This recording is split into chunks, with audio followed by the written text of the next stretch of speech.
Когда Марк увидел монахиню, одиноко стоявшую на темной пустынной дороге, он скептически отнесся к тому, чтобы подвести ее, потому что эта дорога пользовалась дурной славой. Но Марк решил все же подвести незнакомку. Когда поездка закончилась, монахиня выразила свою благодарность так, как Марк не ожидал. Вы не поверите, как она его благодарила. Марк стал водителем грузовика по необходимости. Он вырос в семье, где ему не хватало родительской любви и заботы. Отец постоянно бил его, а мама так и не нашла в себе смелости заступиться за него. Марк учился в старших классах школы, когда решил, что больше не может этого выносить, и сбежал из дома. Путешествуя автостопом по стране, Марк встретил старого дальнобойщика, который сразу почувствовал, что у него проблемы. Когда его спросили, в чем проблема, Марк открылся и поделился своей историей. Тронутый историей молодого человека мужчина решил помочь, поэтому он привел Марка в свой дом, где воспитывал его как родного. Когда Марку исполнилось 22 года, его приемный отец посоветовал ему найти более стабильную работу. До этого он помогал старику с различными поручениями. По рекомендации своего приемного отца Марк получил свою первую работу – водителем грузовика и начал свою карьеру в качестве водителя-дальнобойщика. Год спустя Марк женился на красавице Лизе, и она забеременела через несколько месяцев после свадьбы. Пара не осознавала, что у них будут 4 детей, пока не стало почти слишком поздно. Это привело к осложнениям со здоровьем, из-за которых Лиза не могла работать, поэтому она стала домохозяйкой и помогала Марку всеми возможными способами. В положенный срок Лиза родила 4 здоровых детей, 3 мальчиков и девочку. С появлением детей Марк, который не хотел быть безответственным, как его отец, увеличил количество смен на работе. Его решимость заботиться о своей семье заставила его продолжать искать дополнительные способы заработка. Вскоре вместе с другом он устроился на работу по перевозке продуктов, где ему платили больше, чем обычно. Его целью было потратить деньги, которые он получит от работы, на покупку собственного грузовика, чтобы ему не пришлось отдавать 40% своего заработка арендатору. Более того, благодаря дополнительному доходу, он смог бы удовлетворить все потребности своей семьи. Звучит как хороший план, не так ли? К сожалению, все пошло не так, как планировалось. Стремясь увеличить свой заработок и перевести больше товаров, Марк и его друг решили сократить время, которое они тратили на сон и отдых.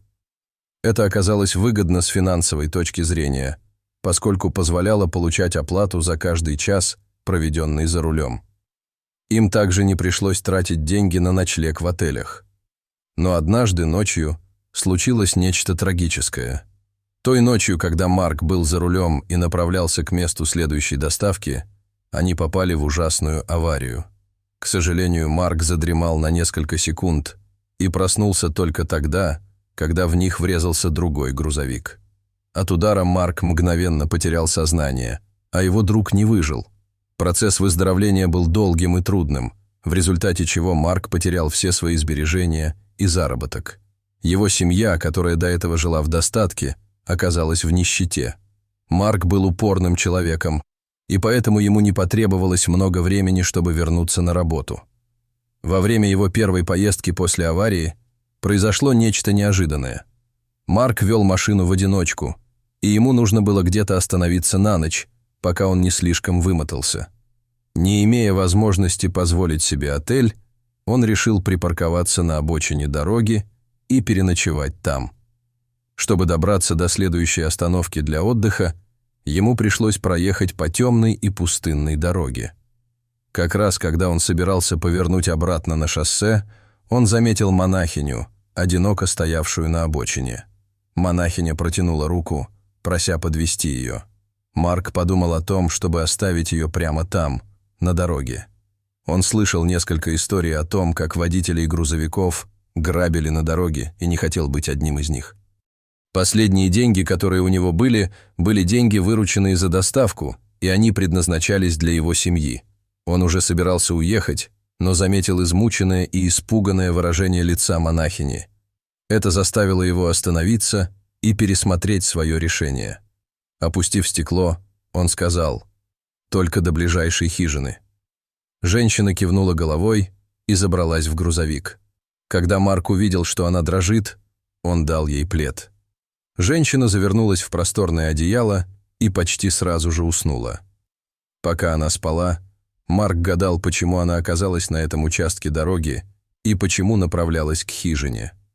Хижина – это стриптиз-клуб, излюбленное место многих водителей грузовиков, потому что он находился прямо на шоссе и всего в 3 километрах от места отдыха, куда направлялся Марк. Это было неподходящее место, особенно в такое позднее время, но Марк держал свои мысли при себе. Когда они добрались до хижины, он разбудил монахиню. Но вместо того, чтобы вылезти из машины, она повернулась к нему лицом. «Я хочу попросить тебя о большом одолжении.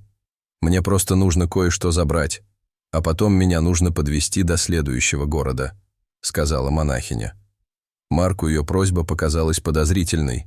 У него возникло желание отказать ей и продолжить свой путь. Но он был не из тех, кто может отказать беспомощным людям. «Хорошо, но ты должна сделать это быстро», — ответил он. Монахиня вздохнула с облегчением. Через несколько минут она вышла из клуба, но не одна. С ней была еще одна женщина, которая, по-видимому, была в состоянии алкогольного опьянения. За женщинами по пятам следовали несколько мужчин.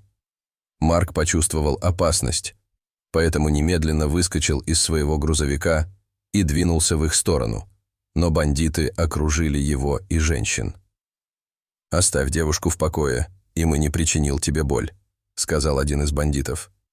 Но монахиня ничего не сказала и просто крепко обняла ту самую женщину. Затем Марк взял инициативу в свои руки.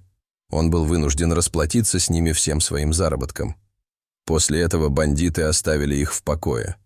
Марк забрал женщин от хижины и не останавливался, пока они не оказались далеко. Монахиня показывала ему дорогу, пока они не подъехали к огромному реабилитационному центру. У особняка их ждал пожилой мужчина. Марк поднял молодую женщину и понес ее ко входу в особняк. После того, как они благополучно передали женщину старику, Марк попытался уйти, но монахиня остановила его. «Я хочу поблагодарить тебя за все, что ты сделал для меня сегодня вечером. Я ни за что не смогла бы спасти эту заблудшую душу без твоей помощи», — сказала она, прежде чем вложила ему в руку маленькую открытку. Марк попал врасплох, когда монахиня сказала ему: «Это номер моего адвоката. Позвони ему, как только вернешься домой. Он даст тебе ключи от нового грузовика, если тебе это понадобится. Пожалуйста, прими этот подарок». Позже она рассказала, что после смерти ее отец оставил ей все свое имущество. Несмотря на то, что она ушла в монастырь, она решила использовать свое богатство и влияние, чтобы помогать женщинам успешно проходить курсы реабилитации. Женщина, которую она забрала из клуба, вела тяжелую уличную жизнь. Поэтому монахиня решила изменить ситуацию и отвезти ее в реабилитационный центр. Монахиня сказала, что это было бы невозможно без его помощи. Марк горячо поблагодарил ее, но вернул открытку с номером адвоката, сказав, что делал все бескорыстно, и пошел обратно к своему грузовику. Он только завел двигатель, когда монахиня подбежала к нему, держа что-то в руках. Это была его куртка. Он забрал куртку и уехал. Только когда он почти добрался до дома, он сунул руку в карман куртки, чтобы достать таблетки, которые ему прописали в больнице. Но вместо пузырька с таблетками Марк нащупал что-то твердое. Это была большая пачка наличных и карточка. На карточке было написано: «Миру нужно больше таких мужчин, как вы». Денег там оказалось более чем достаточно, чтобы прокормить семью до следующей поездки. Дорогие зрители, что вы думаете об этой истории? Расскажите, пожалуйста, в комментариях. А если вам понравилось это видео, то ставьте лайк и подписывайтесь на наш канал. До свидания.